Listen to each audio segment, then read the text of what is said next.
श्रीगौरी वक्त्रपद्मार्का श्रीविघ्नेशा गजानना उत्तिष्ठ सुरसम्पूज्या त्रैलोक्यं पालनं कुरु।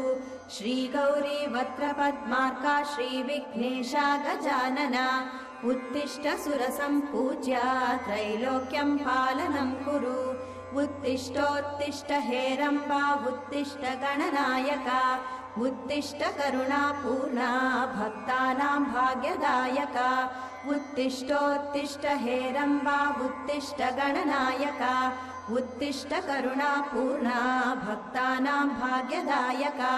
श्रीयाकुवाहन शिवात्मज दिव्यगात्रा श्रीभिन्नदन्तधनुजान्तक सूक्ष्मनेत्रा सर्वार्ति दुःखशमना फणिराजसूत्रा देवा गणेश्वर विभो तव सुप्रभातम्।